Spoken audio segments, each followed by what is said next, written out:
You could I could not have that, but I just don't care. Like I have that there.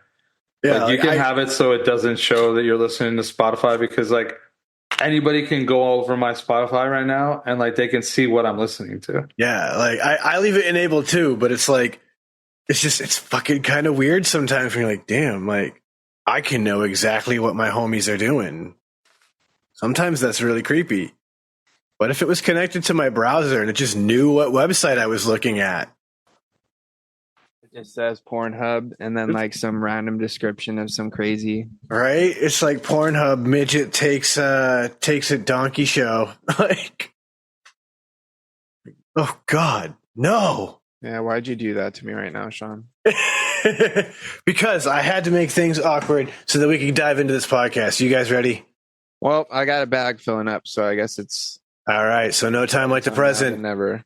Ladies and gentlemen, let's get into a Shedtime podcast in 3, 2, go.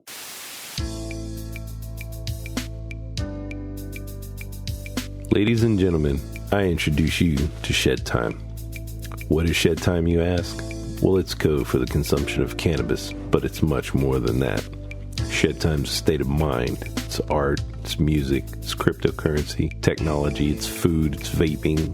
It can be whatever you want it to be, as long as you're not letting the bastards get you down, not being a dick, and making it fun.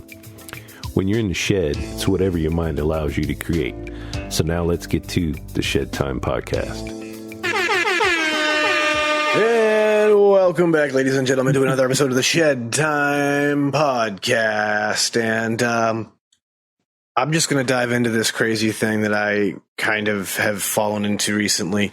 Apparently, there's a person on TikTok who claims he is a time traveler, and he is on TikTok trying to prove it.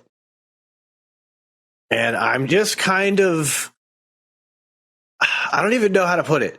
I don't know if I'm like baffled by it or like impressed by the amount of effort that has to go into this. You know what I mean? Like, Yeah. Sorry. What is he doing? How exactly is he proving it? Yeah, what is he doing? So, all right. For example, I'm going to go ahead and so that I don't make things all laggy, because I've noticed the last couple of times I screen share through our Zoom, it goes a little bit laggy. So what I'm going to do instead is this, and we're going to hit this guy, and bam. All right, so let's get to this window. So this is the guy right here who claims that he is a time traveler, and he's saying that part of his evidence is this fact that you see this building right behind him. You recognize what name that is? This is Radio Shack, yeah. Yep. And then obviously here we have a payphone. Uh-huh. He's claiming he's back in 1998 and that he's at a Radio Shack. Let's see. I actually have the video. Okay. So obviously I can't share audio here. But yeah, he's talking about how he's going to show you that he's at a Radio Shack and he's going to show you an old school phone booth. Here's the thing, though.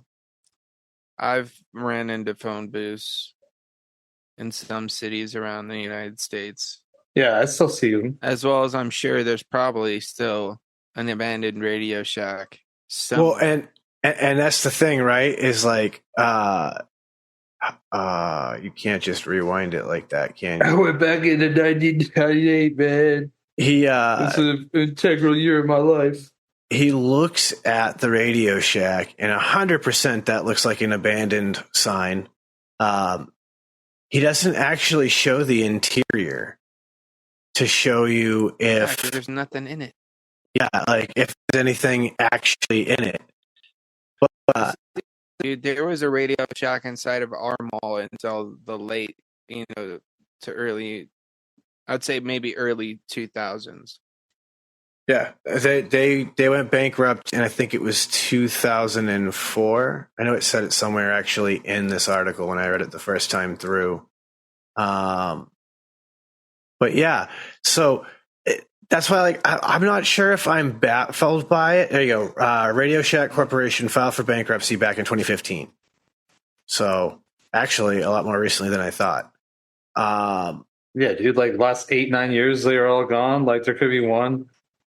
Who knows? Back in the day, though, Radio Shack used to have the sickest little remote control cars. For like a regular store or a chain store, I would agree with that. They had these ones that are called X mods, and they're like made after like actual makes and models of cars. Like, so the base would all be the same, obviously, but like you can get different like fucking shells for them with different body kits and shit. So you could put like fucking different bumpers and side skirts and different hoods and spoilers and shit. But then you could also upgrade your motor and your tires and shit like that, depending on like what you wanted to do with it.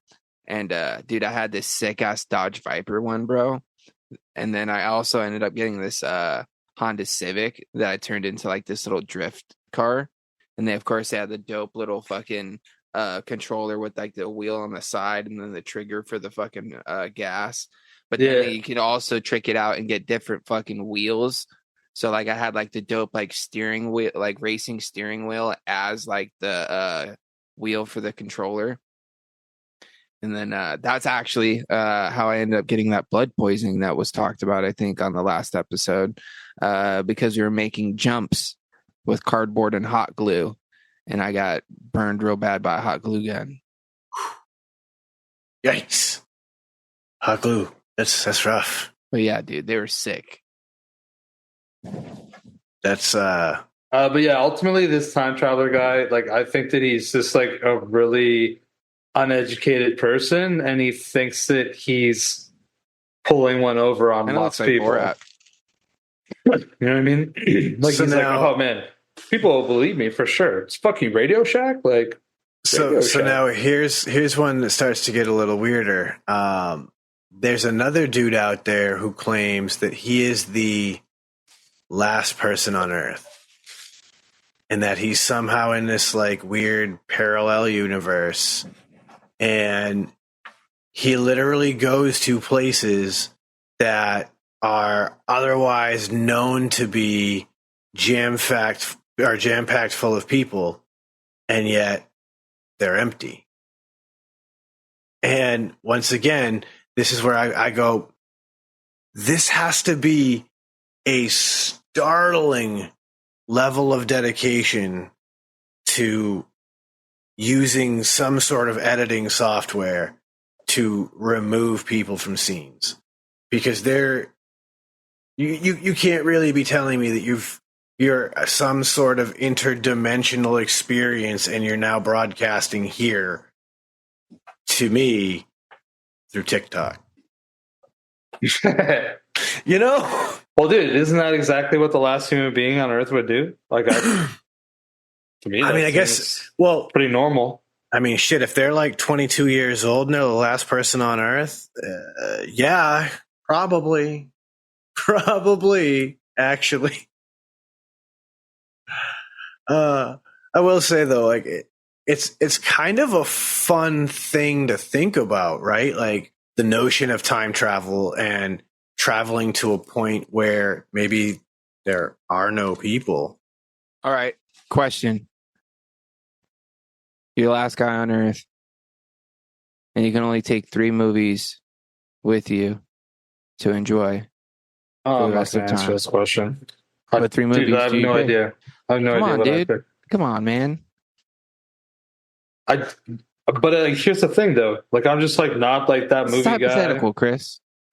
Yeah, but I'll just say 3 movies then, and then I guess I won't have to think too hard about it. Yeah, what 3 movies then? I would bring Major League. Fire. I would bring. It'd have to be.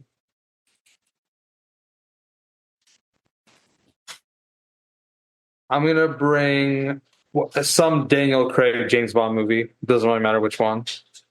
I actually just saw the most recent one last week maybe, and it was really good. But any Daniel Craig Bond movie, I'd bring just one because like it's like a different vibe. And then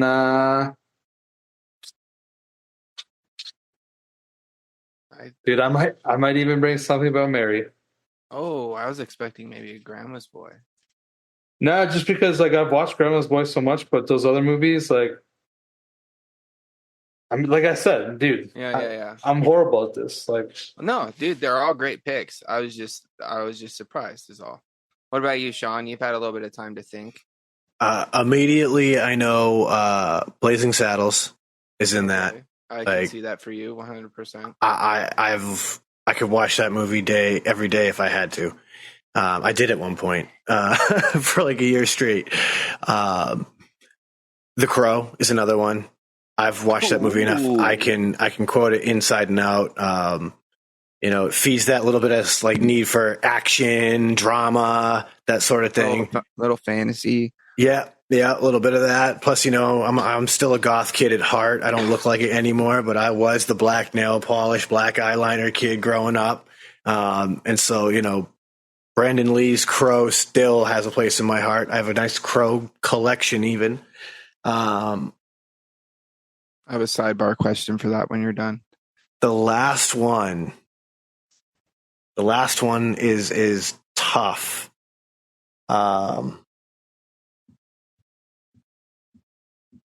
But I think it's going to end up being the Simpsons movie. I kind of thought that was coming. Because something has to do with the Simpsons. Because that's the thing. Like, I need something Simpsons, and we're narrowing to movies right now. Yeah. Like, if I could bring like just 3 DVDs, I'd be like, well, fuck, I'm bringing the season 3 Simpsons, and I'm finished right there. Yeah. But all right. Yeah. Like, sidebar question though, were you ever a Spawn fan? Did you ever see the Spawn movie? I tried, but I never got into the superhero, supervillain thing. Well, that was the thing about Spawn, because he was like more of like an anti-hero kind of ended up being put in like the superhero category, but was more of just like a weird kind of like gothic comic book. Yeah, like I had a lot of friends. Yeah, he wasn't a superhero. I would definitely not say he was a superhero. He was an anti-hero for sure. Like, I had a lot of friends who were into it. It just, you know what it is? It's like I don't seem to get into a lot of that like comic book action stuff. No, I get you. You know what I mean? I was just curious because never got into Venom, never got into Spawn, never got into Spider-Man or Marvel or any of that either. Although, like, I get you. I did fuck with the Ninja Turtles when I was a kid. Oh, fuck yeah. Turtles, bro, were fucking sick, especially the 90s ones. Sure. All right. So I guess it's my turn now. Since I asked, I should answer. You guys already know one. Forrest Gump. Yep. It goes without saying. Second one, I gotta pick something funny. I gotta laugh. Ooh, what's my favorite comedy though? That's the fucking tough question because there's so many fucking good ones. But what's one that I could watch over and over again and not be mad at? Might have to come back to that one. And then I do need something kind of like action oriented, like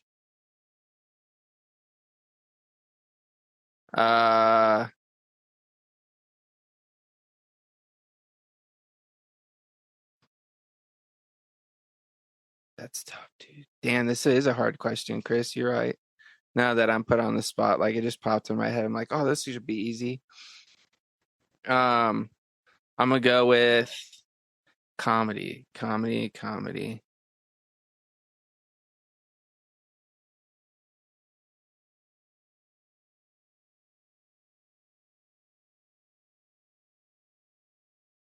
Maybe a Waterboy, bro. I might take Waterboy.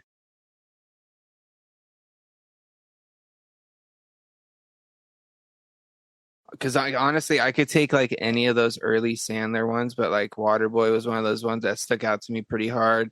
That one, or for some reason, I loved Wedding Singer growing up, dude. I thought that movie was so fucking good. Dude, the rapping granny in that is the best. You know what? I swapped that out. You know what? I'm going to take Forrest Gump, Wedding Singer, and then I'm going to go with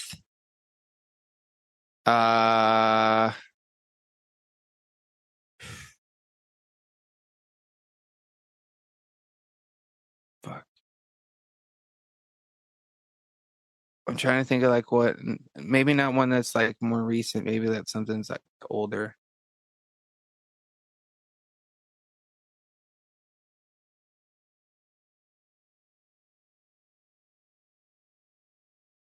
You know what? Fuck it. Audible. Sandlot.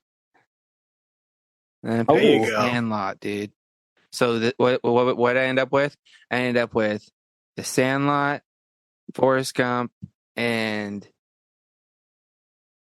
Wedding Singer.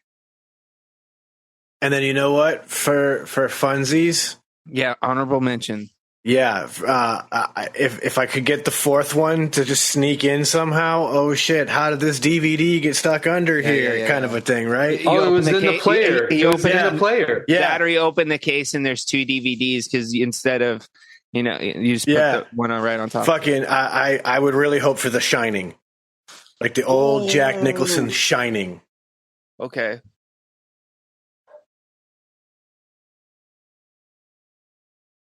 There's Yeah, a lot of no, movies Chris. that I'd be cool with. Dude, another movie that's like old that I always like really liked was Robin Hood, Prince of Thieves, or whatever. Oh man. The one with Kevin Costner and Morgan. No. Oh no. Oh, okay. Yeah. It was like I know Kevin which one. Costner as Robin Hood and like yeah. Morgan Freeman. Ooh, if I had to pick like another old movie other than like, well, Forrest Gump's kind of old, not necessarily.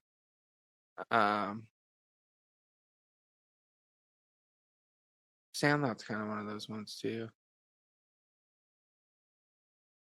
I say, technically speaking, all of the movies you picked are over 20 years old. Yeah, dude. already. I gotta. Let me grab something from like at least like the last 20 years, from at least the 2000s.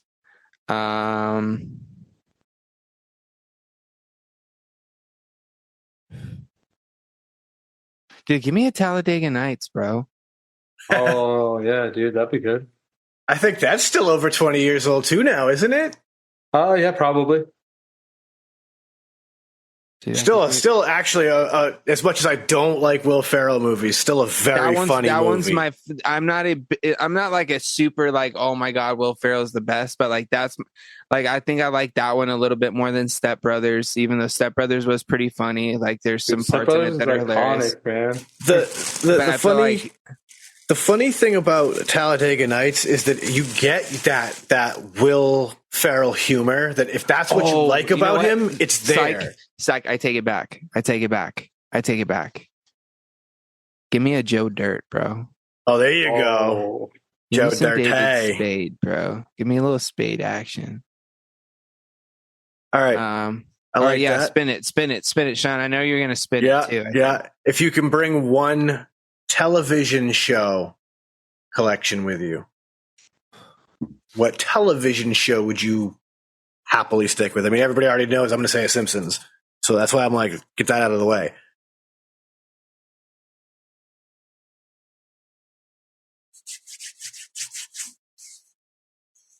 Which television show? Fuck, dude, that's such a good question. One that I could just watch over and over again and not get tired of. But that's the thing, right? Like, you don't want to watch those 3 and possibly 4 movies back to back to back, all for eternity, when you're the last man on Earth. So if you had like one TV show, like Simpsons, that blesses me with 35 seasons currently. Okay, so it's got to be a show of the same name.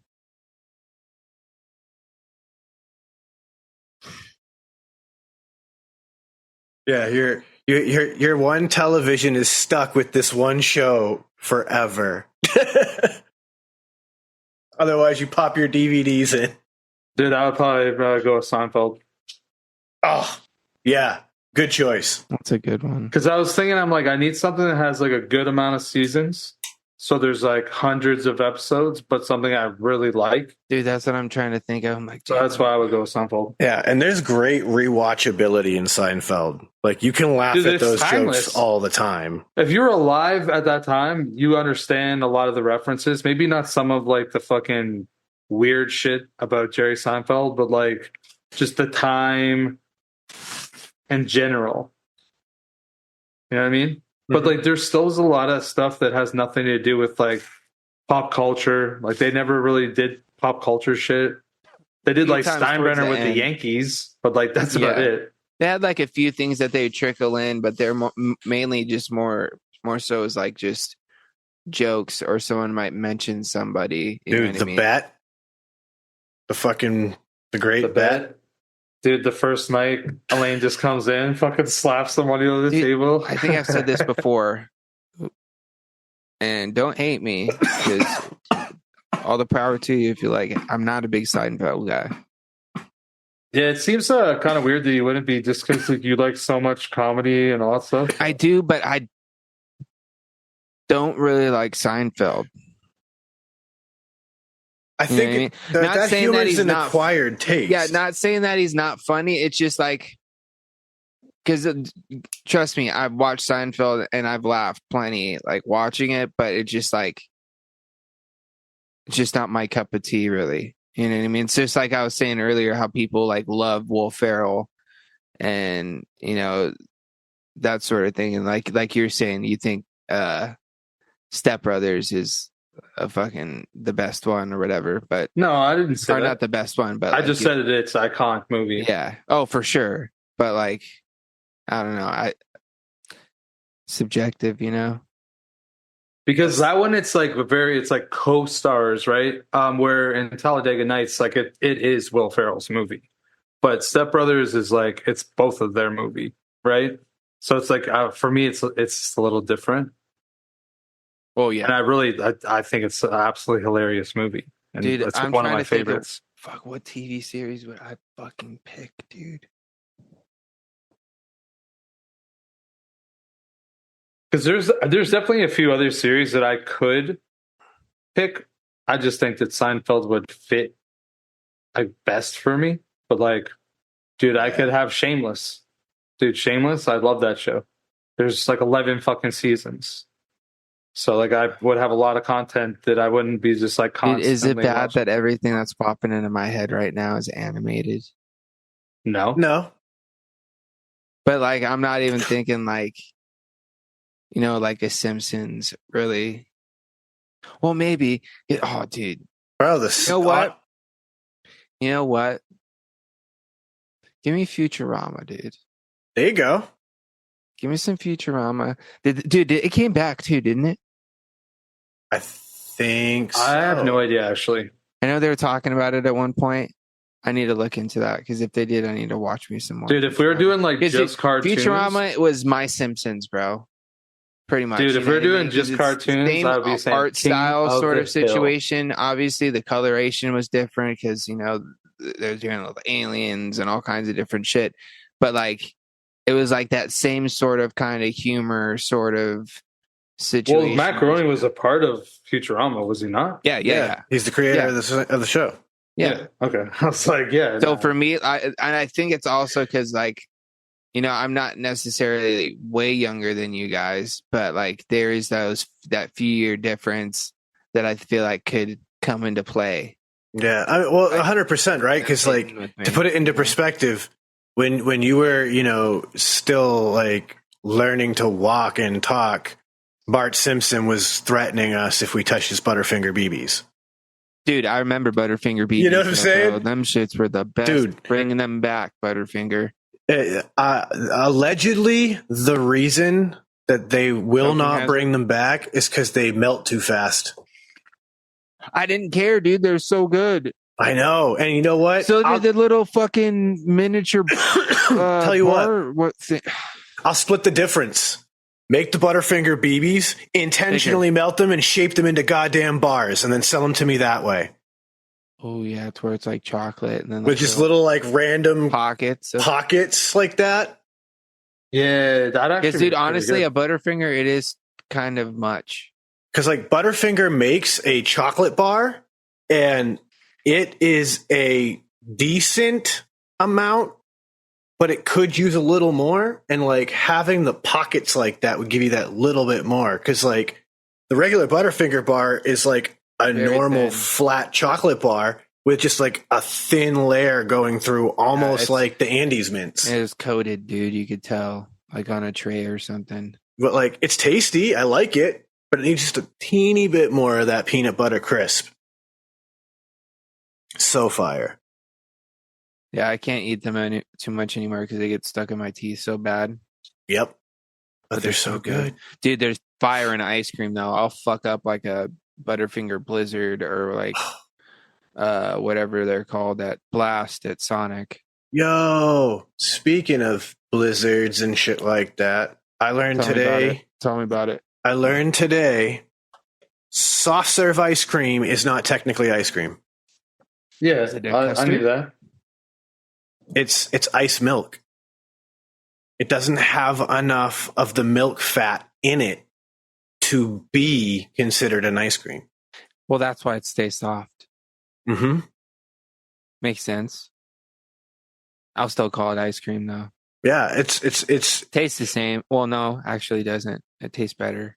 I was watching this whole thing on like these random different things in food that we either think of incorrectly or are being lied to in some cases. Like, I know you're a big pumpkin pie fan.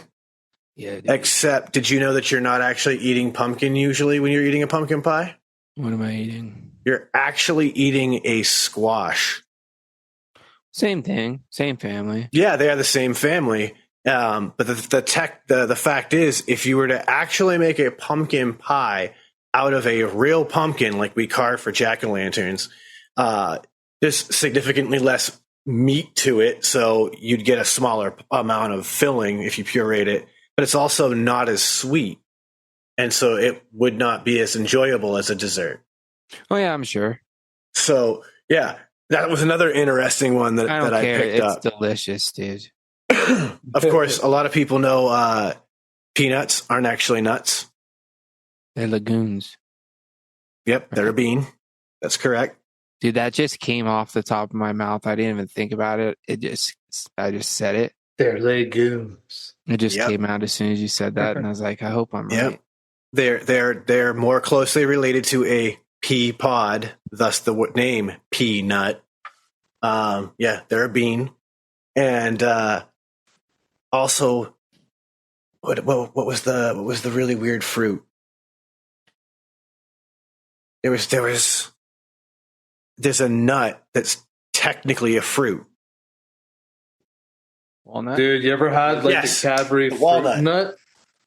You guys ever had the Cadbury fruit nut? We don't. Yeah, I don't yeah. really do. I'll do It's like One of the peanuts. few boys. Cadburys we get out in America. That's like a fucking just perfect chocolate bar, man. Raisins, almonds. Raisins. Yeah, dude, and nuts. Oh, No, I'm good. dude, it's so good though.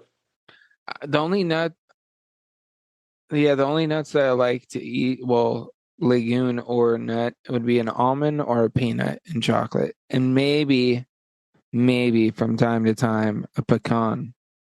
I can get down with some chocolate covered cashews, man. I'm not a cashew guy. Don't like cashews. Not a big macadamia nut guy. Not a big hazelnut guy. Don't like walnuts. I don't mind everything certain times. Yeah, like honestly, Certain times I don't want them around, and other times I'm like, I don't mind them there. like I'll hate like if you get like a nice slice or a nice fresh banana nut muffin, and there's just like fucking 1,000 pieces of fucking walnut just spread out throughout the thing. Yeah, I'm not a fan of that either. As I mean, Either put a little on top or just like don't break them up when you throw them in there. So if I get to one, I could just fucking flick it out real quick and then just keep eating.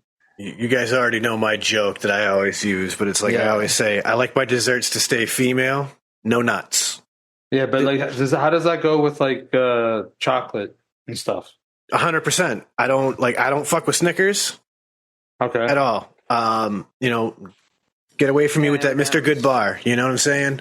I'm not into that. Like, if it's like, How about hey, like O. Henry? no Baby Ruth, none of that. Like, Do you I would fuck with a rather. peanut M&M at least. I don't really even like a peanut M&M. Do you not like the peanut Yeah, taste? M&Ms. Because you like peanut butter. I know No, that they're not the same I will thing. literally He- eat I'm trail sure mix. You'll probably even eat just like Oh, peanuts. Are you Yeah, a honey like- roasted guy? Do you like honey roasted? Oh yeah, dude, I have fucks with some honey roasted. Like, Dude, give me a fucking bag of some Planters honey roasted peanuts, bro, and I'm fucking happy as shit, dude. But like straight up, I keep a little thing of trail mix in my my work drawer as like a snack while I'm at work, and it's literally That's one of why those. I don't mind a raisin, bro. And that's the thing, right? Like throw a raisin in a trail mix in there with maybe like an M&M and like that's like literally like the one I've got. That like classic, like just M&M raisin. Yep, simple, perfect, simple. You can maybe throw like an almond in there, and I wouldn't be upset with you. You're literally describing the one that I have right now, and I'll tear that up. But if you start throwing in like macadamians and hazelnuts and craisins and cashews and all that other stuff, I usually will pass because it's so hard to tell once like they get broken up what's a peanut and what's a cashew until you put it in your mouth and you're like, oh, that was a cashew. Blech. See, like I'll do all those nuts in that way. Like that doesn't bother me at all. And actually, funny, speaking of the hazelnuts, I do not like hazelnut coffee, but I will eat actual hazelnuts. Yeah, I don't even like hazelnut. Like what are they called? The fancy ones that come in the foil ball. Oh, like the Ferrero Rocher. Yeah, fuck that. Oh, no, I'm definitely not fuck that. I'm like, okay. Which is the same people who make Kinder. So when you buy a Kinder Bueno, it's the same chocolate. They're using the Ferrero chocolate. Almost. The chocolate's delicious, but the hazelnut sucks. Yeah, like see, like I'll eat those. I'm down with the Ferrero Rocher. And I've tried the other Ferrero Rochers too, and they're all fire. Are they all hazelnut? No, some of them are not. Shoot me a link to a non-hazelnut version. Yeah, like there's like the red one, the gold one, and then there's another color. Are you guys into that chocolate-covered cherries? Yeah, I'll fuck with a chocolate-covered cherry. I'm up. 100%. I used to when I was younger, but now not so much. Yo, they make blueberry cordials now. So like... I'll fuck up a chocolate-covered strawberry, though. I'll smash that, too. And pineapple? Chocolate dipped pineapples? I'm not a big pineapple guy. I don't think I'd like chocolate covered pineapples. Like I don't mind it, but like actually. You're not gonna catch me with like a bowl full of fruit and see big giant hunks of pineapple in the mix. Like it'll probably be like some grapes, some watermelon, some strawberries, maybe a couple other types of berries, some banana. Maybe a little mango in there. Can't go wrong with some mango. Dude, honestly, like I still have yet to like sit down and enjoy just like a nice fresh mango by itself. Like I've honestly got it in like fruit mixes here and there and it's delicious, but I want to sit down and just like have a mango, slice it up, maybe sprinkle a tad bit of some tahini on there. Maybe a little bit of some chamoy on there as well. You know what I mean? Maybe fire. Did I tell you guys about the spicy mango margarita I had the other day? I've heard you talk about a mango, maybe a spicy mango margarita. Is that the first time you ever had it, or you had it previous? Well, it's from the first time I've had one at this place. It's this Mexican spot that I don't think we may have gone there once before, but we used to go to the location in Hesperia, closer to my grandpa's house. Well, we found out there's one right down the street, so we went there, and dude, like it was not only a nice strength level as far as the tequila went, but the mango flavor was delicious, and then they also did the nice fancy rim, but it was a chamoy and tahini rim. I don't know exactly how to describe chamoy to you if you've never had it. And tahini obviously is just like that chili powder, chili salt. Yeah, it's like a chili lime salt. Yeah. Which is delicious. But dude, it was so good, bro. Just like the mixture of like every sip, a little tahini with a little bit of like the tangy kind of like spicy note from the chamoy. mixed with like the mango and the tequila. Dude, it was delicious. I was thoroughly enjoying myself with a nice shredded beef, wet burrito, chips and salsa with a nice side of some guac. You know what I mean? You gotta have some guac there. No, you don't. Dude, yeah, you do. You do. It was amazing, bro. Did actually today. So it was probably about like 3 weeks ago, 4 weeks ago. Like one of the ladies that comes by and like helps my mom. She was like, "Oh, she's like, have you been to this bakery? There's like incredible donuts." And I was like, "No, like where is the bakery?" And it's like ends up being like right in the town that I go into all the time. And she's like, "Yeah, on Wednesdays, she's like, they make powdered filled donuts, but only on Wednesdays." And she's like, "They're so good." So I thought about it last week, and it was Wednesday, and I drove by there, and they're closed. So then today, I was in the town, and so I went there, grabbed two. They had only lemon and strawberry, so I grabbed two of each, and I'll tell you what, those donuts were so fucking good, dude. That like once a month, I'm gonna go get a couple donuts, Bro. for sure, dude. I've been talking about going, or not talking about it. Well, I guess I have been talking about it, but talking to myself about getting donuts, like for like the past few weekends, and I just haven't gotten up to go and do it. Because, dude, a nice like chocolate bar or chocolate Long John or whatever they're called. I don't know what they're called everywhere, but just literally like a cake or like a, like, I don't know if it's cake would be considered a cake donut. Whatever, like the kind of fluffy bar donut situation. Yeah, no, that'd be with more of a chocolate yeast icing. donut. Yeah, dude, there's, the real airy ones where when you bite into it, it's like, it's not super dense like a cake donut, but, I'm a bigger fan of the well. cake donuts, personally. I do like a good cake one from time to time, but Nice blueberry cake donut. Hard to beat for me. Blueberry cake donuts are probably okay. First of all, they're top tier, right? I love them, but like a blueberry sour cream glaze, bro, that probably is like the best donut that you can get. Like that might be the penultimate donut, honestly. That sounds fire. I will say they're so good. Yeah, I can get them pretty regularly up here. I just tried a churro donut today. That was those are fire. Fantastic. Yeah. Have you ever had a buttermilk donut, Chris? Yeah, they're kind of remind me of a sour cream glaze, but like they're a square and there's like a slightly different taste to it. Yeah. They're really good. I do like the heavier donuts. I kind of just like all the donuts, actually. Dude, full just disclosure. give me a box. I like them all. Here, okay. Except I don't really like Dutchies that much. That's like the one donut that I'm like, I'll eat it. I'm not a filled donut guy. Oh, I like filled donuts. I fucks with some filled donuts. Like whatever powdered ones or like ones that have like icing on top, like I'm not a big. Because here's the thing, bro. They're messy. Okay. Mm-hmm. And powdered donuts are definitely messy. Oh, dude, here's the thing though.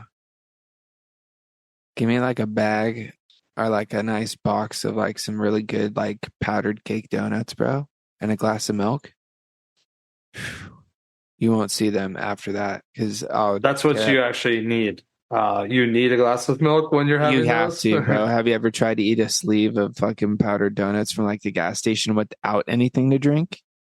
Yeah, you. I probably drank it with other things other than milk, and always been like, why did I not get a chocolate milk when I was in there? Okay? For all of our Shedheads out there, let us know either in the comments or hit us up somewhere and let us know. Did you guys back in the day when you'd be Shedtiming with the boys and everybody'd have like the mad cotton mouth, and some of you guys, of course, would hit the munchie run? There's always a munchie run that happens where you got to get something to drink and all that. But of course you go. When you get there, you'd fucking do the fucking powdered donut challenge afterwards because everybody would end up grabbing a sleeve. And then you'd see who can end up going through the whole sleeve without drinking anything. And then whoever won would end up, I don't know, whatever the wager would be at the end. You know what I mean? $5, buy the next sack. Have to pack the bowl tonight, whatever. Yeah, do you ever do that? It's almost like the spoon of cinnamon challenge. It's damn near impossible, bro. Yeah, you can't. Especially when you have cotton mouth. You can't swallow a spoonful of cinnamon. Dude, you can't swallow shit as it is when you have cotton mouth. But dude. yeah, then when you have like cotton mouth, donut in the mix, dude. I could say we never tried that challenge, but I know personally, dude. Okay, I have experienced that, and you're not getting through the whole sleeve without that, like, dude. Okay. That feeling like you're gonna rip your tongue off, dude. Well, okay. Next week, after the episode, for the patrons, a little extra snippet. I'm gonna try to do this. After the episode, I'm going to get a sleeve of powdered donuts and see if I can accomplish this challenge. So if you want to see if I accomplish this challenge, check out the Patreon. Anyway. Love it. This will be good. This will be good. Yeah. Yeah. Especially if you get like a fresh pack. Well, yeah, that's what I'm going to do. I'm going to go and I'm going to like squeeze them. You know what I mean? I'm not going to get like... Yeah, you're not going to just get ones that have been there for like 2 weeks. No. Yo, I've get the Hostess. I've eaten them joints when they're like a month past their date and they're still good. Dude, okay, this brings up a great question. Are you guys big expiration date guys? Depends. Depending. Do you check them religiously? Like whenever you grab something to eat it, do you look at the date? No. I will on certain items though. Correct, yes. Like I will if like I don't remember the last time I used sour cream, but there's sour cream in the fridge. Exactly. Like that would be a prime example. Milk I normally go through pretty quick because I eat cereal every morning. So like it really doesn't go bad because I basically buy like I guess it would be like around a half gallon of milk and it lasts me like a week and then I get another half gallon and like milk's pretty much good from the grocery store for a week. I check things in the refrigerator. It's mainly the refrigerator because I know if something's in the cabinet, majority of the time it's got shelf life. That's the reason why it's in a cabinet. You know what I'm saying? Yeah, but like, what are you talking about? You check in the fridge? Like you're checking what, yogurt or like ketchup or fucking mustard? Sauces, like everything, dude. Cheese. Yeah, I definitely don't do that. Lunch meat. I'll do it to things. I'll do it for lunch meat. Yeah. Okay. Yeah. I'll do that. But for like condiments and stuff, like, nah, I'm not thinking about that. Everything, dude. I don't know why. I'll do it to things I haven't touched in a long time, like in the condiment realm. Well, yeah, I'm not saying I do it like. I guess I kind of inflamed it to where it sounded like I'm kind of crazy. But I didn't necessarily mean like I'm checking everything every time I open the door. Like I'm looking at everything, a single thing I'm picking up. But I guess it's kind of similar to where it's like if I know I haven't used it in at least the past like 2 to 3 days, I need to check this because who knows how long it's been in here sometimes. Yeah, like I had a bottle of sesame oil that was in my fridge, or sesame sauce, or whatever the fuck it was. Though, I check milk every day, even if I know. Just because I've had that one time where I went to go, like Chris said, get a nice bowl of cereal in the morning and you pour it. And as soon as you start to pour it and it hits the cereal, you either see it or you kind of get a whiff and you're like, oh no. And at that point, it's already too late. You're not eating that cereal anymore. Yep. It's already too late. Yep. It's funny because like, it kills me how much money I spend on milk. I spend that's why we start buying just a half gallon or maybe just like a pint or I go through all of what I buy, but I don't buy just the plain ordinary like $2 a gallon milk. I buy that Fairlife milk. Oh yeah, I get it. So like, tell me it does not. Okay, tell me you've noticed this too. And I didn't believe it at first because I started noticing that in my, older age, milk does not agree with me, or just dairy in general doesn't agree with me as well as it used to at points. So like when when it was just me and my sister here, she was on that because when she's going through her pregnancy, she's like, "Yeah, I'm just gonna drink this because it's." I don't know what the benefit was. Don't quote me on it, but that's what she was drinking. So I was like, "Well, fuck it. If that's what you're gonna drink, we'll just not buy other stuff, and I'll just like keep up on this." You know what I mean? And dude, I could eat a bowl of cereal and not feel all bloated and like fucking gassy afterwards. Exactly. Dude, it was so nice. That's why and it tastes practically the same. I buy 3 of those things every week, and we go through all of them. And and it holds so much longer too. Yeah, it's lactose free, which is obviously, I believe, why it's easier on our stomachs. It's just milk. It's the actual milk. Yeah, it's like real milk, regular whole milk. You know what I mean? And the other cool thing about it is that it has milk, bro. Dude, that chocolate milk is dumb. It is so good. I wonder if my sister took it with her. They have way more protein per serving in their milk than regular milk. Yeah, that too. And like, I make protein shakes whenever I go to the gym. Let's dispatch us a bit of milky milk. So like, dude, if you've got, it's 13 grams of protein in my milk that I buy, because I buy the 2%. So 13 grams of protein in that per serving. When I make my protein shake after the gym, it's 2 servings. So that's 2 scoops of my powder, which is 40 grams of protein for those 2 scoops, plus the additional 26 grams. That's a friggin' strong post-workout meal, just in a shaker cup. For real, dude. Like, if you need to get your protein up, that is a fantastic way to do it right there. Because I've never been a eat food early in the morning guy. How them shits though, them protein shits, bro. Holy fuck. So I eat a lot of protein now and a lot of fiber. Has your body adjusted to it yet, or? Oh, 100%. I've been on this now for several months. This is what I've heard, bro, from people that switch, from like an average whatever diet or whatever, and then switch to something like into like a high end protein diet or strictly a carnivore diet, like specifically like is one that is known for this from what I hear, is you take some gnarly fucking shits for like the first like 2 weeks, or like at least until your body kind of like gets used to it. Oh yeah, no, 100%, 100%. It's a thing. I don't know why I wanted to bring that up here on the podcast, but because that's what the podcast is for.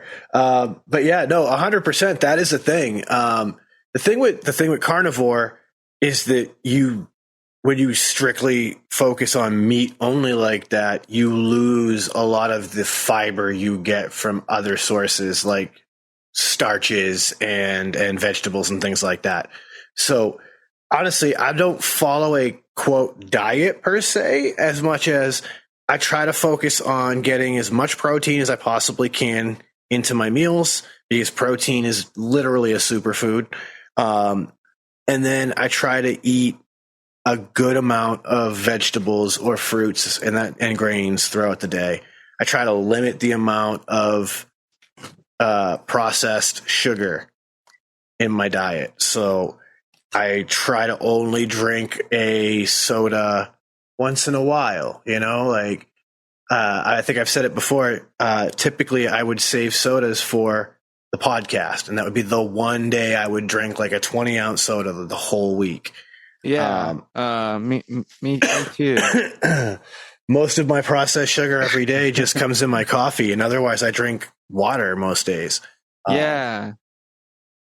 James definitely does also. Yeah. I'd do that too. Almost all I drink is coffee and water. That's like basically all I drink. I will drink pop maybe once a week. I was doing real good there for a bit, bro. To be honest, like full transparency, not really. I was doing better because like at work I was drinking, at least a bottle or two extra of water, as well as with my liquid IV, thrown up in the mix. I drink maybe one of those body armor drinks, the coconut water, electrolytes, that sort of situation. If I was a bit sweaty that day, we'll say Monster's still there in the morning. Got to bang one out in the morning because it's just I don't do coffee. Not saying that I don't like coffee. It just it doesn't mix with my vape is the problem. Mango and coffee. I get it. You know what I mean? That's why I don't vape fruit.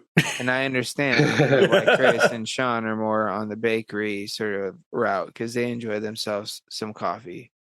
Don't blame them because on the weekend when I'm sitting here at home, I usually have something with like a bakery or like something like. Dude, that. even if there's just something with a cream, doesn't have to be like a bakery. Like even a strawberries and cream. Something that's, that's fine. Not straight fruit. Yeah, exactly. Yeah, there's got to be a cream component. Could be vanilla pudding. Blend. I'm in. Yeah, or even like the Blueberry Hill. There's enough of a cream component there.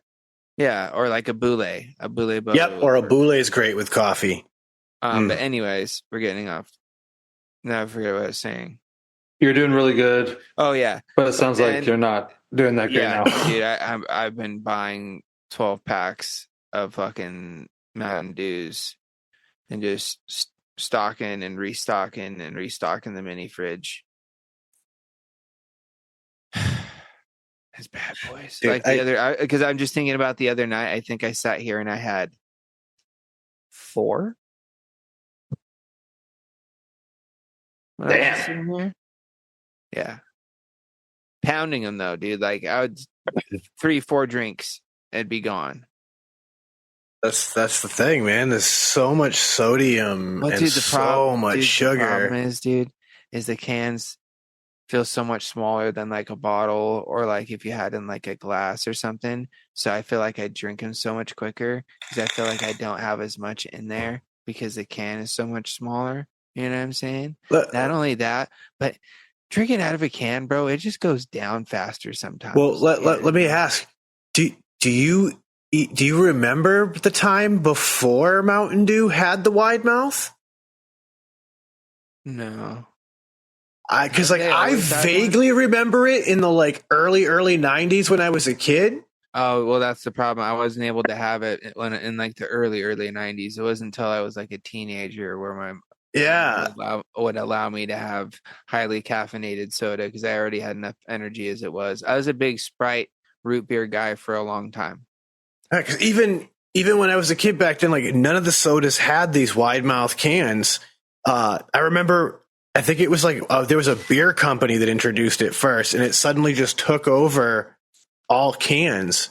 And I mean, it makes sense because of exactly what you're talking about. It allows you to drink more of the contents of that can quicker. What, bro. An ice cold Mountain Dew out of the can, bro. Just straight right after you crack that bad boy and just start fucking chug-a-lugging. It's hard to stop. Oh, true. I'll paint the picture right now. It's a backyard barbecue, man. A nice fucking ice cold like Coors Light or Miller Lite or Bud Light or whatever beer you like. And as soon as you crack it, just like fucking pounding one down, bro, when it's nice and icy cold. Yep. Like I say, you paint that picture. I feel about my Mountain Dew, or what I like to call it, my Mountain Brew. Just for this scenario. Yo, actually, speaking of Mountain Brew, did you hear about this dude? The guy who's making wine. I've been watching it, and I've been paying attention to it. What do you mean? He's making meat like a wine. He's just like fermenting Mountain Dew and letting it like develop, alcohol, and it's turning into like a natural Mountain Dew wine. He's using Mountain Dew as the sugar for the yeast. And it's working. It's like the last time I saw it was like a 13%. Yeah. Like it's BV. Actually working. He put a clarifier in And it I should haven't be. seen it since the clarifier was put in. Yeah, I'm waiting for the update since the clarifier. But yeah, like He we says might. it tastes good. Like the first taste test, he was kind of like, I don't know, and then he's like, oh wow, it still kind of tastes like Mountain Dew, but like, something something. And then the last time he tasted, he's like, oh, I just get like a really nice citrus vibe. Yeah, I'm excited to see how the final product turns out. It's a trip. Well, dude, I had another one of That those. sounds weird to me though. Like I wouldn't even No, I want to try wasn't one of that. those. I had one of those monster. What are they called? What are their spiked drinks called? Something Beast? Altered Beast. That'd be cool. No. That was a video game. Yeah, it's just maybe they're just called Beast. Anyways, it's Monsters Hard alcohol energy. Well, I don't think it's an energy drink, but it still has the same. It's their flavor. alcoholic beverage. Yeah, it still has the same flavor as like their original, as well as like a couple other ones, but obviously alcoholic. I had one while I was out back east, and it wasn't terrible. But like as most things that are like that, they're all malt beverages, and I don't like malt beverages. You know what I mean? Like that's why I never really could get down with like an Old English. Oh, no, dude, that was like life, dude. When I was a fucking I would late drink teenager, 'em. early Dude, 20s, here's the bro. thing, Chris. Back in those days, I would drink anything if it would get me a buzz. Yeah, but no, like that's what I was searching for. No, I was searching for like a high life. Give me Yeah, like a not 40 me. a high life, bro. I'm in there like swimwear. Still to this day, I'll take down a high life from time to time just to relive those memories. See, we didn't fuck with like the OEs and the shit like that. Did you drink Still Reserves? No, I knew some kids who did. 211. The Mad Dogs and shit. Oh my Dude, god. Mad Dog was fucking brutal. Yo. See, I was part of that crowd that was like, no, you know what you should do is get me a bottle of Peachtree Schnapps. Because that's a liquor that's just dumb sweet that if you just drink a bunch of that fast. Jaeger, bro. Yo, we did a lot of that too. Jaeger bomb after Jaeger. Well, it was a bunch of at that time it was Bud Light all the time because it was just cheap and that's just whatever was at the party house.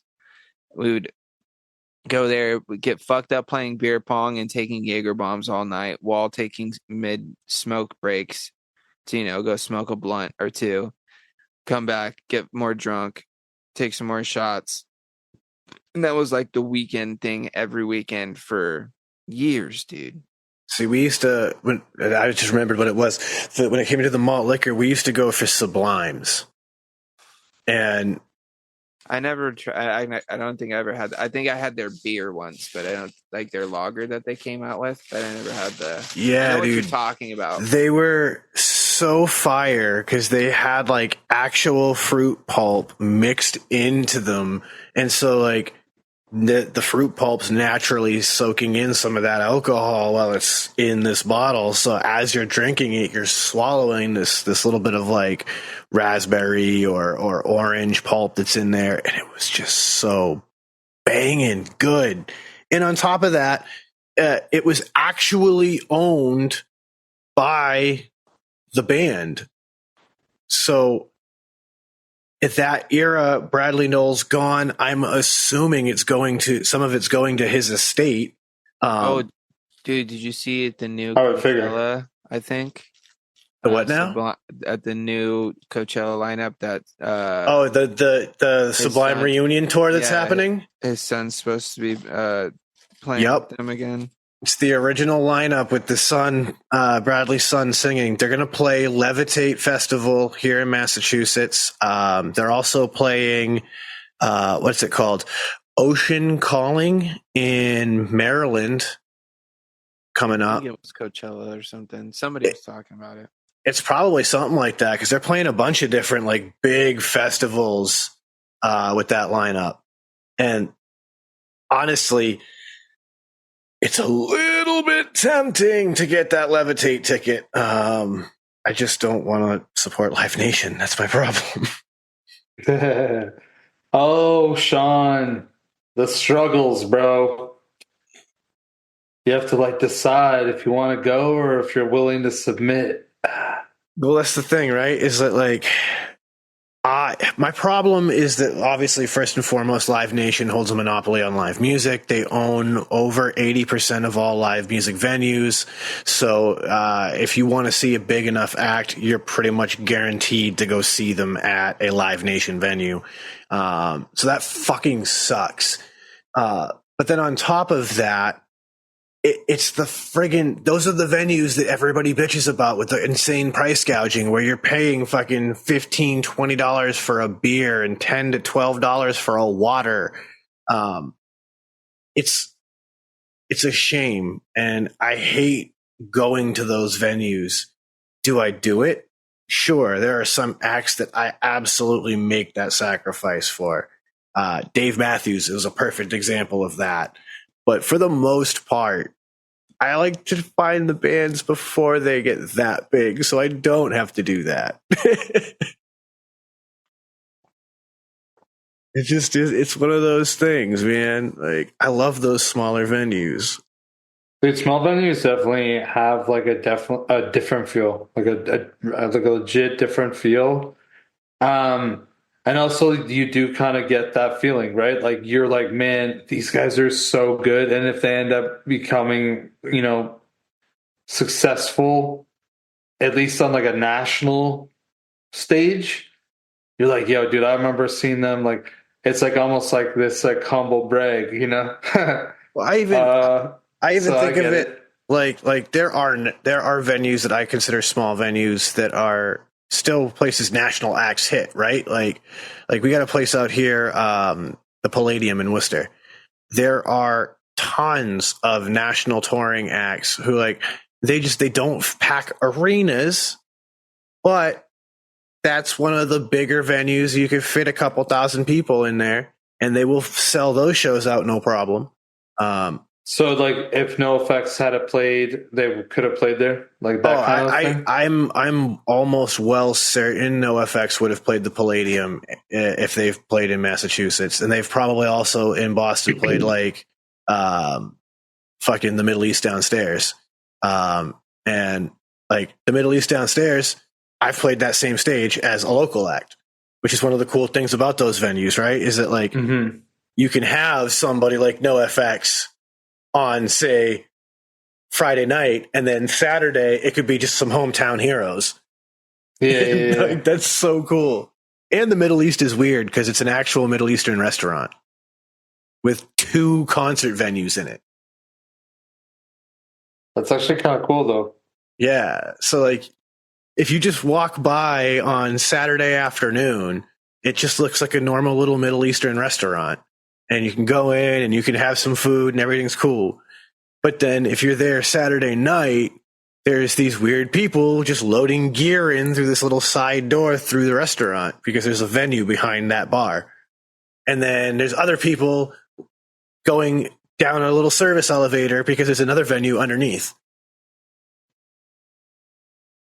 Dude, actually, that's cool. I always thought the places that had like multiple venues in the same building was like a dope place. There's a place in Toronto. I can't remember if like the whole place had a specific name, but like in the downstairs, there was this place called the Cathedral. And there was like a next level up, and it was called like the Reverb.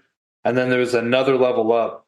And like as you went up, each venue got smaller. So like the bottom one could hold probably like 250 people, 300 people. The next floor up would be like 150 people. And then like the top room would probably be like 100 would be like max.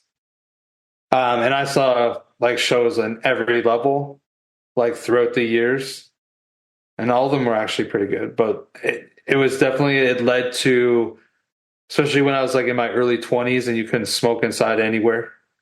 Definitely like led to some like shenanigans on the street, like that's for sure. And it's on Queen Street, which is like a pretty busy street, like downtown Toronto.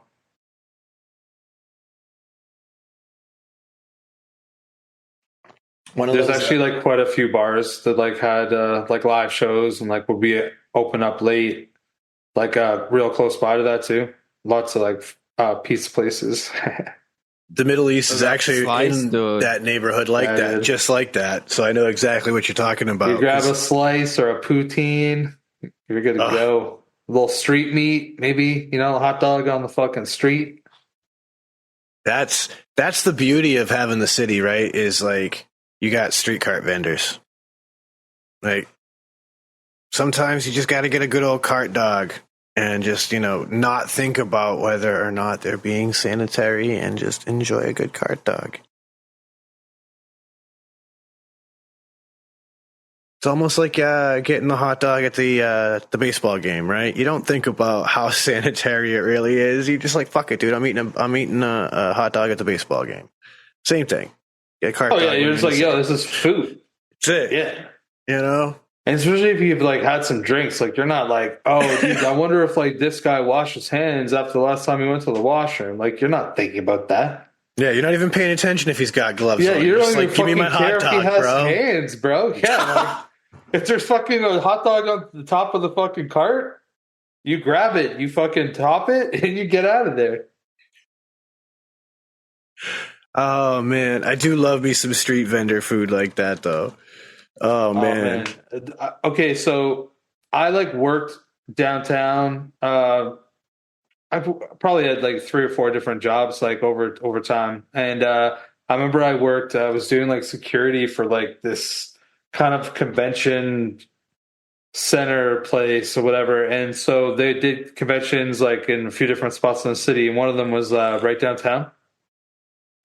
And I was like basically right by Union Station, which is like the main train station of Toronto. And it's like a big hub for like all the other stuff that's coming. Like there'll be like the trains come, and then there'll be all the subways meet there, and there'll be different lines going off of it. So it's like a hub. And I used to go out there, dude, and there'd be like all sorts, dude, around lunchtime, probably from like 11 o'clock to like 1:30, 2 o'clock. You could go out on the street, and there'd just be like 15 food trucks, bro. And like this is going back to like probably like year 2002. So it's like over 20 years ago. Be like 15 food trucks, dude. You could get like tacos. There'd be like fucking pierogies and shit. There'd be fucking like everything. And it was You have a amazing, multicultural dude. meal by just hitting 3 or 4 different trucks. Oh yeah, dude. Well, I guess like that's the thing too. In Toronto, like there's a lot of people that are like from different places of the world. And some of them happen to open up restaurants. So you can get like so many different kinds of food.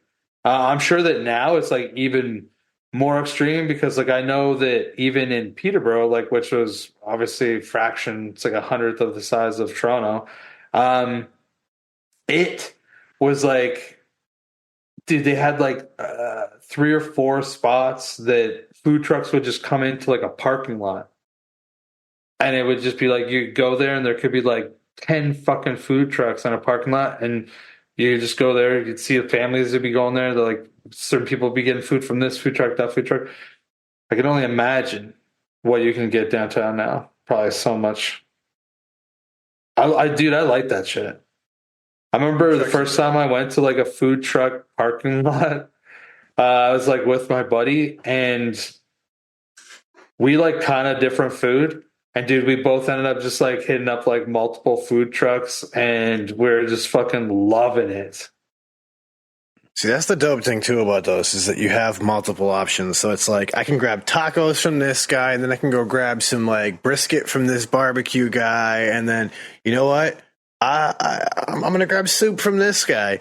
You know? And it's like, and then I'm gonna go back to that person because they're making fucking fresh made donuts. Let's go. Yeah, like Dude, you catch me at the pastry truck, bro. I'll be getting deep fried donuts. That they be making funnel cakes. Give me 2 of them. I want a churro.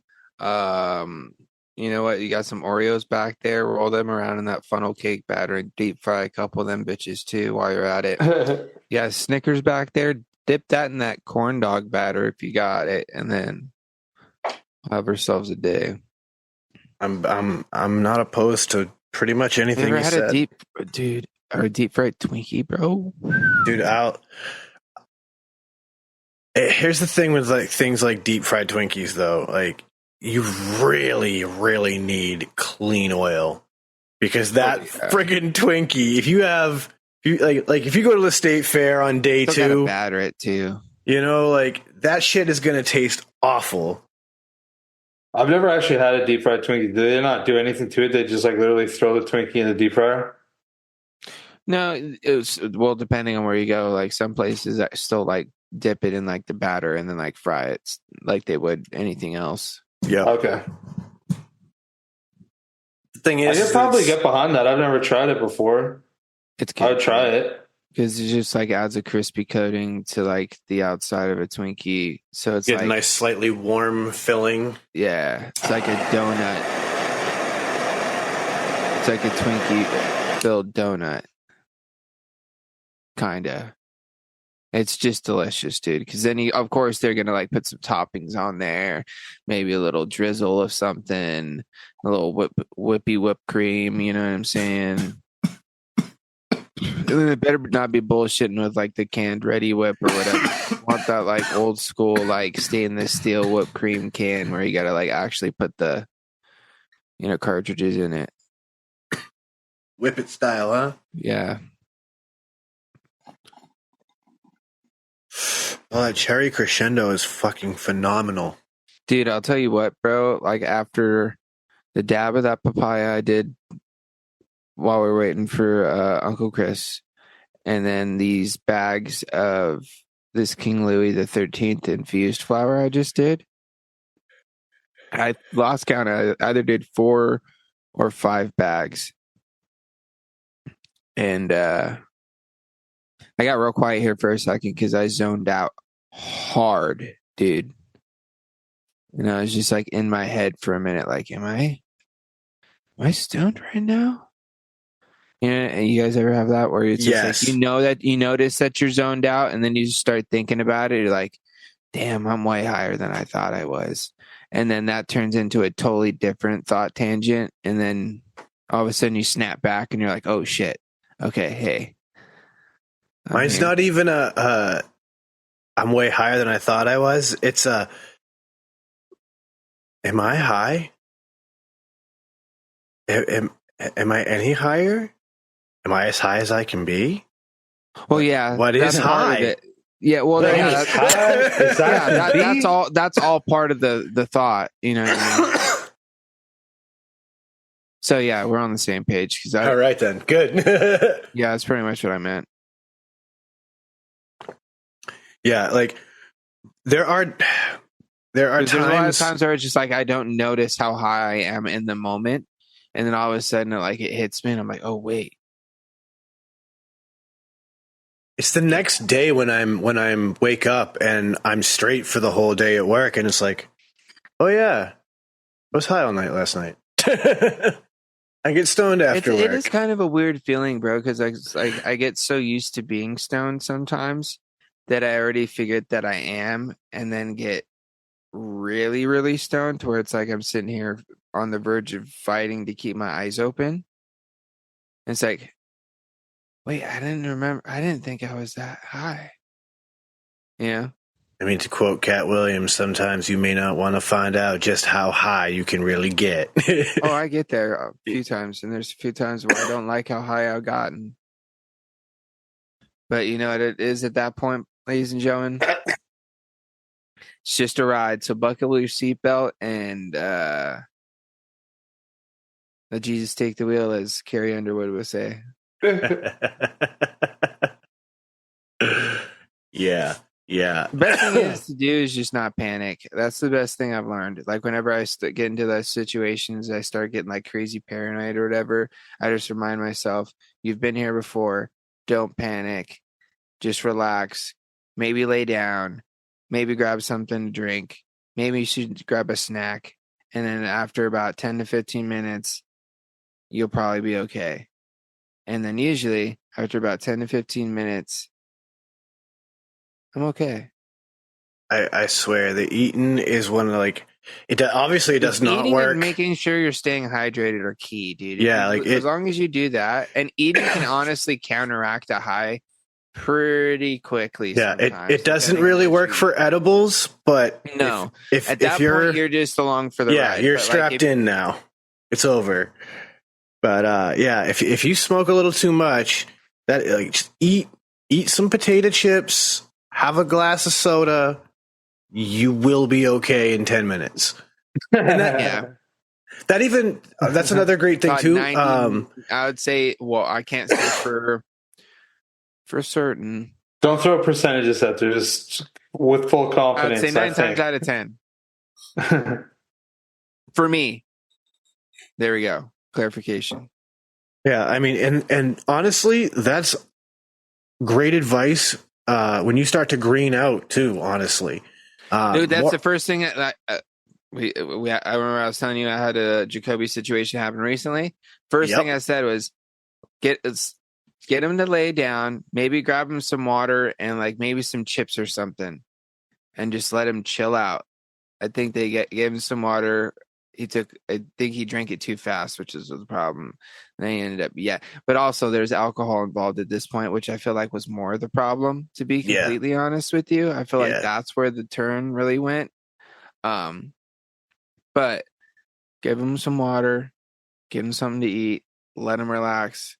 10, 15, 30 tops.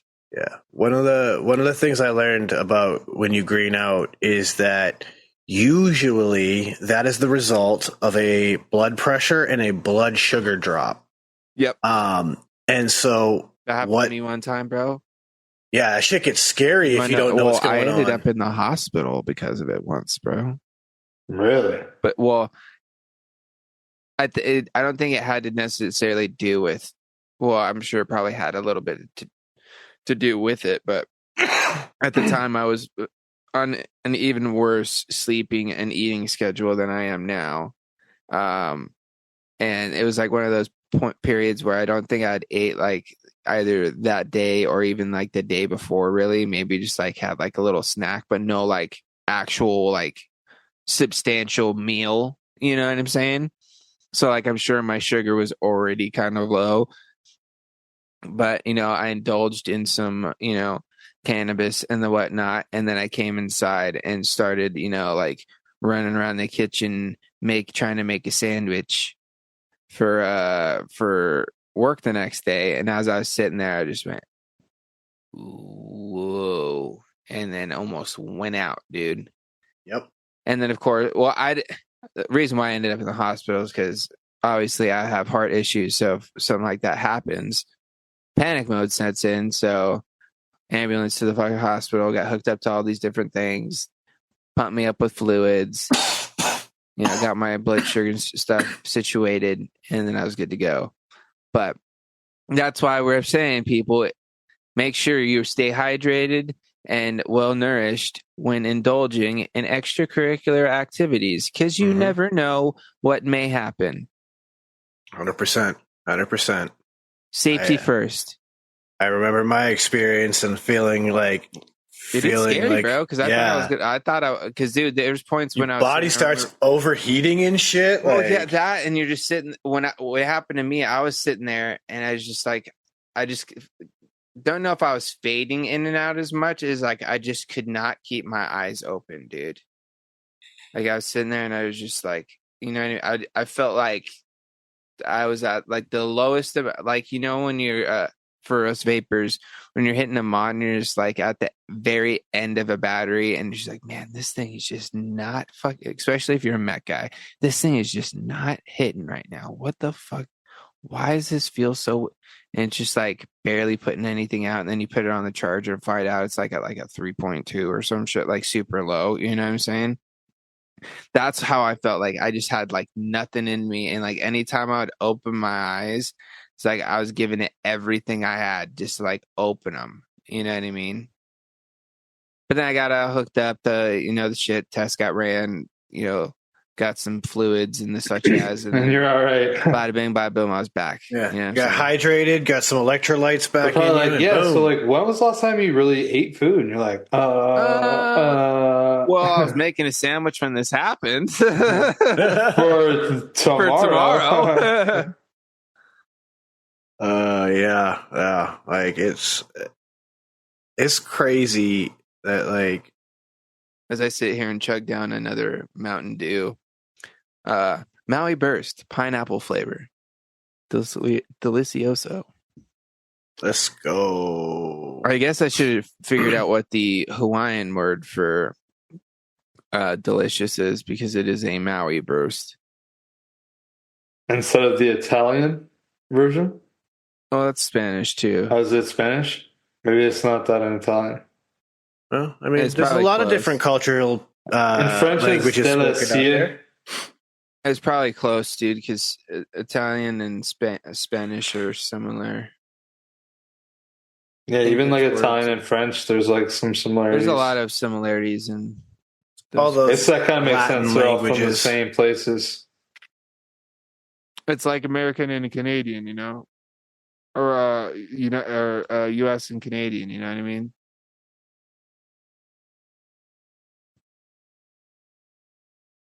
I don't Yeah, know there's if just I'm like a lot gonna- more countries that are there.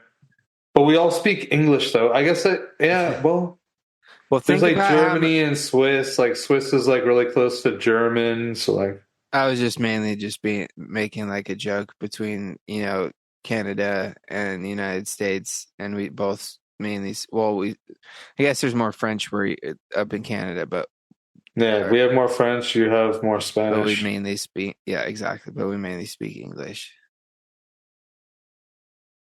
Yeah, I'm sure that like probably like 30 million Canadians speak English. Like maybe even close to 30 million is their like primary language. Maybe even more.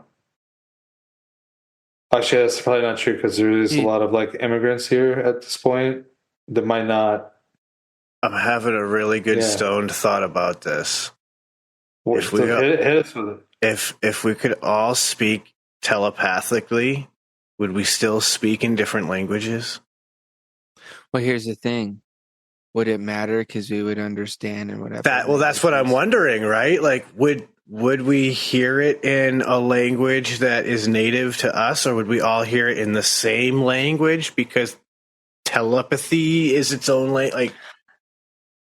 Oh, okay. Here's where. Okay, here's my theory, Sean. I feel like at first we will hear it in whatever our native language may be, but what happens if you're born into a world where you're no longer a verbal speaking civilization and you only communicate telepathically at that point, right? And you've never learned any of these quote unquote native languages. At that point, maybe you just hear whatever it is you interpret. Yeah, maybe you just And then feel at that point, yeah, what it means. it's intuition. I mean, on this Oh, direction. Dude, let's get deep, dude. on this direction, when people talk about the gray aliens communicating with them telepathically, they always say that they don't hear words, that they just feel the meaning of the message they're trying to convey. So you might be stumbling down the right path on Or that. what? Or what if this, bro? Well, because I feel like still there's still have to be some sort of verbal communication at some point. Well, Well, you maybe don't not, have to like maybe have all not. the frills and extras of like conversational like language, right? That's true, because you could pretty much be pretty straightforward and look at somebody and be like, instead of being like, oh, I wonder if this guy likes me, you'd be like, I don't like you, and you're like, okay, cool, and then you're just out, you know what I mean? And instead of like having to say that or even go through that whole thing, it's just like, oh, yep, stay away from that guy, just go. And it's just like, all right, dude, that's gonna be a crazy world, because you know what? We're not too far from that being a possibility. I know. Have you already heard like the research going with like the first test subject with the Neuralink, and how he's No. actually able to operate his computer and move his cursor without using a mouse? Yeah, with his mind, just by thinking about it. Yep. That's crazy. And on top of that, the Tesla robot was moving like an actual human being and able to like gently handle eggs without cracking them. Like, even Joe Rogan said it, like, this is fucking iRobot. Dude, honestly, he's got this theory right now. Since you brought him up, Who does? Joe Rogan does? Yeah, he's got this big theory right now where in the future, the human race is going to integrate with technology, and at that point, is going to pretty much set the footprint for a fully technologically based life form situation, to where it's like at some point we're going to pretty much integrate technology into our anatomy and, like quote unquote Neuralink and that sort of thing, to where it's like Neuralink's going to come out and eventually, everybody's going to be able to, like Elon was saying, communicate telepathically, like Sean was saying. It's going to come out, and at first there's going to be some early adopters, and then eventually more and more people are going to get it, and then at a certain point, people, it's going to be like the cell phone, dude. And then at a certain point, everybody's going to be integrated with these. Like I said, this is his theory, and I'm just relaying what I've heard from him. What freaks me out about this theory, right, is that it could totally happen. Yeah, and this brings us to that disgustingly creepy notion of immortality, because now that's what he's getting to, bro. Yeah, you will be. Because at a certain point, you're going to get away from an organic being. Yeah, you're going to be able to download the individual thoughts, memories, and personality of a person and put it in a Tesla robot, and it's now that person permanently. Oh, what's that fucking show called? And I hate to say it, but The Simpsons fucking predicted this. Not only that, but it just reminds me of this show that was on fucking Netflix. What was it called? Fuck. I forgot what it's called. But anyways, the whole premise was at a certain point, the human race advances far enough to where they do pretty much get to this point, Sean, to where they're able to download people's technology onto these discs and implant them into different bodies. Whereas, like, at a certain point, once your body gets to a certain age or gets to a certain, point where you don't want to continue in that body, you can literally purchase a new one. And, then just download that consciousness into the new body. A new vessel sort of situation. What the fuck was this show called? I'm sure somebody out there knows what I'm talking about. It was a really good show. It's scary just how close we are getting to that. But this is the thing though, I don't know if that necessarily scares me, because number one, I probably will either A, not live in that time, or B, it'll be such early adopter staging that I won't be affected by it really, but I might be like, yo, you have a fucking Neuralink? What is that like? I might be curious about it. Here's why it freaks me out. Because the early adopters, you're never going to know about. They're going to be people who are so rich and so powerful that we probably barely know some of their names.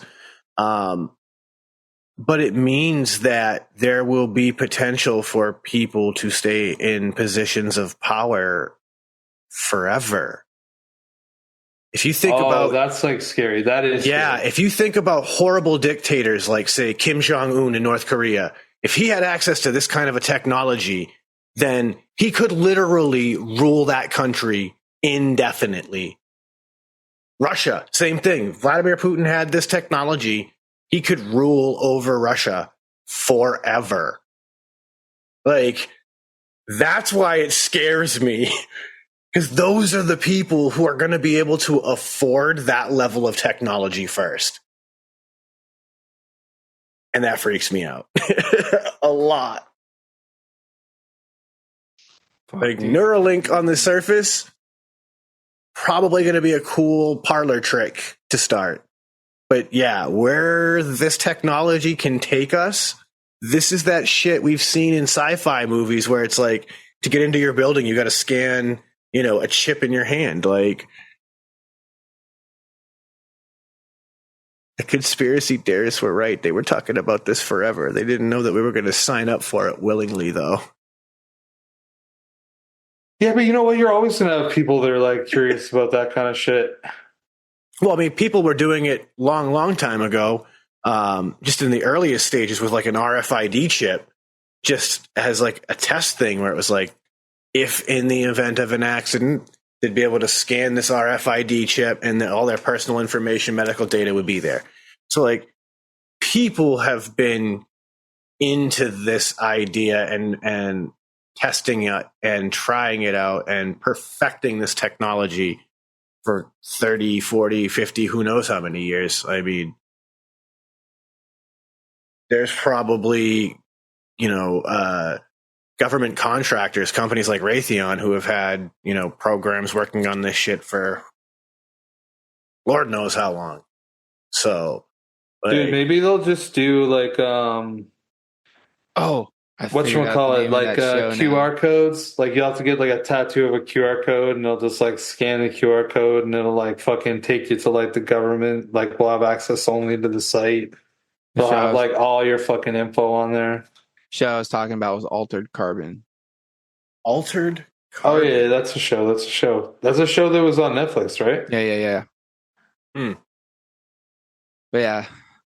Dude, the barcode thing that you're talking about kind of reminds me of that one Justin Timberlake movie. Was it Timeless or something like that? Or I don't know. Out of time, where it's like it's pretty much like you have a certain amount of time, and time is currency. So like you've got like this barcode that you get scanned, like to get paid as well as to pay for things, and like once your time runs out, you die, sort of thing. Okay. It's a trip. Yeah, it's like one of those like weird like sci-fi futuristic, one of those mind bender type of deals.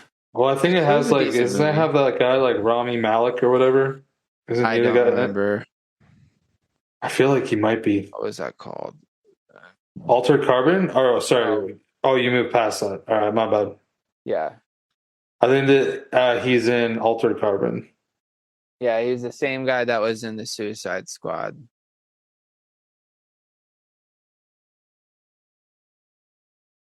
I only know the Rami Malek name because of the Queen movie. It was called End Time. This is the movie I was talking about. End Time? End Time. That's the one with Justin Timberlake and the barcode thing. Yeah, the symbolic nature of people with barcodes is freaky. I mean, let's face it. I don't like it. I don't like that. If you live in America, you already have a barcode. It's your social security number.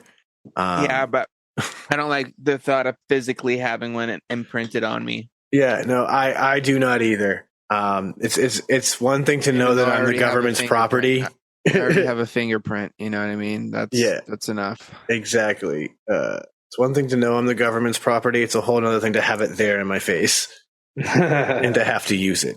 Right. I mean, it does make shit convenient. You never have to have your license on you. You never have to have your wallet on you. I think like part of it is enticing. There are definitely massive drawbacks. I like the idea of like a digital thing that would do all of that. Like if I could have that all on my phone and I could tap my phone, sure. How about if they had all that on like a chip implanted into you? Nope.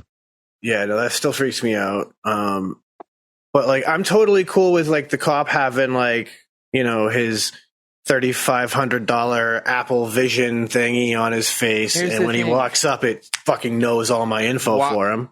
My whole thought is like why do I need to have one? What is the need?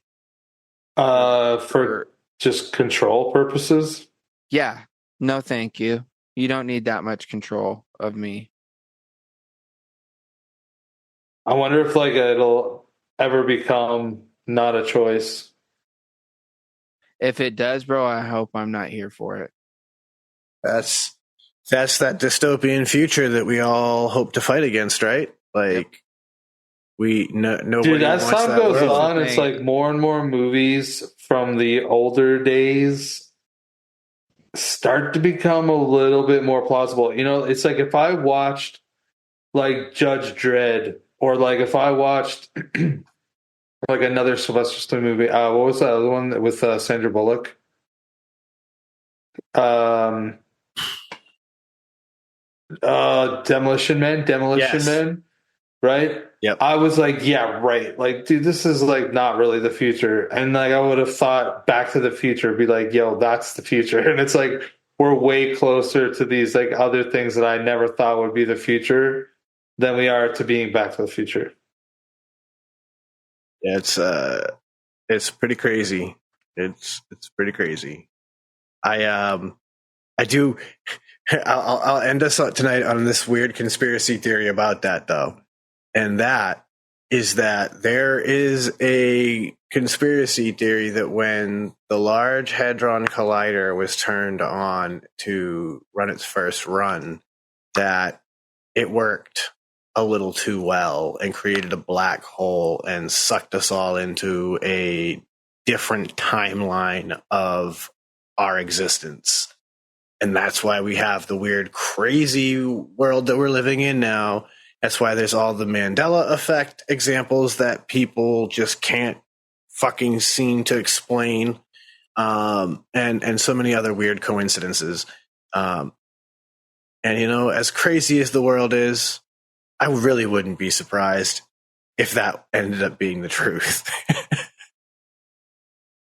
When is this supposed to have happened? The Large Hadron Collider,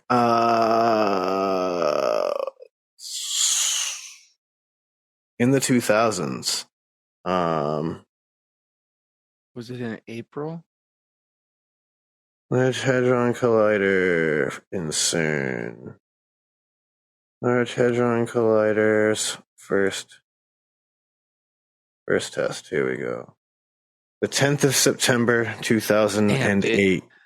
I thought I was going to do something cool, like when I predicted Chris jumping into the Zoom, and I was just going to throw out something, and I was going to be right. Sorry. Like, how cool would it have been if it wasn't April? Not today. Yeah. Not on this one. Hey, man. Not two times. Not two times. Yeah, not twice, dude. I tried. Hey, man, that's a blessing. You miss every shot you don't shoot, dude. That's it. And hey, when you have 2 back-to-back wins, that means you just got a higher risk of a loss. So now you're playing 50-50. It's all good. Yeah, dude. The odds are in your favor. Hey, at the end of the day, I'm still even. That's it. And on that enjoyable note, it's time for us to bring it to a close, ladies and gentlemen. So I'm going to go ahead and send it around the room like we always do. Uncle Chris kicks it off. Well, man. Yeah, I mean, hey, I showed up late, but I still feel like we had a good one today. So hopefully you guys enjoyed it. Of course, you guys can check us all out on shedtimepodcast.com. It's got all of our links there. Feel free to check that out. You can check us out on Friday night on the Frames, Jankel, and Vapor YouTube channel. Just come kick it. It's normally just chill vibes. We're just there having fun, interacting with the chat, enjoying ourselves. So feel free to drop by. And I think that's it for me. So everybody be safe. Have a good week. Live your best life.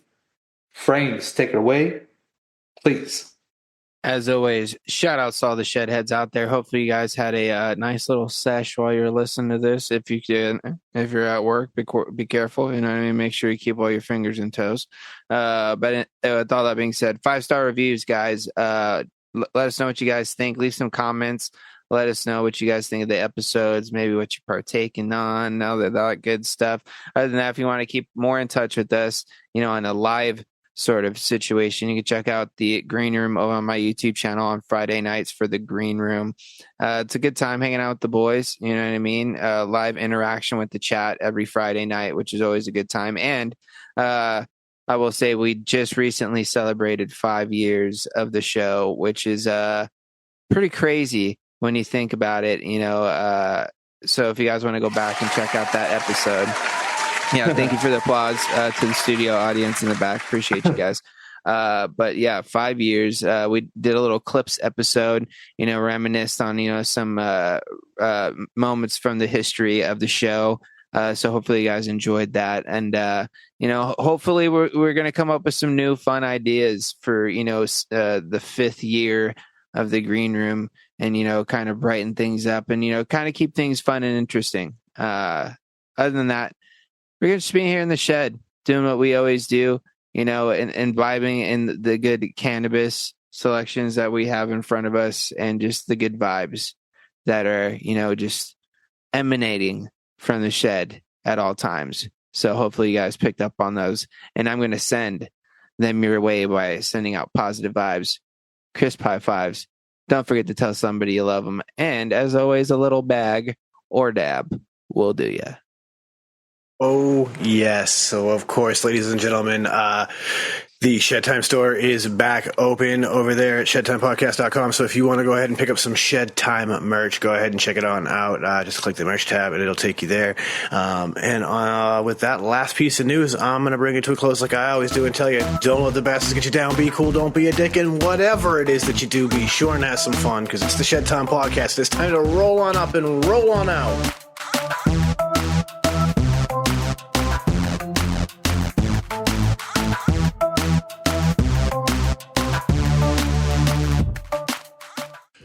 Dynavap, Dynavap, Dynavap. Looking to cut the cord on your dry herb vape? Dynavap. Trying to get the best taste from your herb? Dynavap. Ready to take your sesh to the next level? Then meet Dynavap, the best way to vape your flower or concentrate. Concentrates? That's right. Your flower or hash can be vaped using Dynavap. Check out Dynavap.com to learn more. That's Dynavap.com. Lose the ash? Dynavap. What's going on, Shedheads? It's your boy, Frames Janklin. Are you looking to step up your match game or have a raw copper, brass, or stainless mod or RDA that you're absolutely tired of polishing? Then you need to go and hit up my man Ashton of Palmer's Powders. He does some absolutely amazing powder coating work. He offers many different colors and finishes at an absolutely killer price. This man is taking powder coating to a whole new level, and he can make your setup an absolute masterpiece. You can go follow him over on Instagram at Palmer's Powders, and you can go check out pricing on his website, palmerspowders.com. That's palmerspowders.com. And as always, let's just vape on, Shedheads. I want you to think of your favorite rebuildable right now. Yeah, okay, so you have a layer cake in your hand, and now you're about... Oh, sorry, yeah, that's not everyone's favorite. That's just mine. So think of your favorite rebuildable atomizer. Think about how good of a vape it produces for you. Now, take that and amplify it. And the way that you amplify that is you put in some Breezestone coils. Breezestone coils are handcrafted in Adelaide, Australia. They're made from some of the finest quality wire that you can get. I believe it's wire Buddha.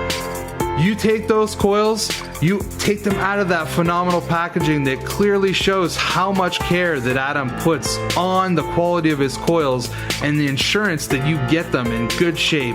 You put them in that favorite RDA, and guess what?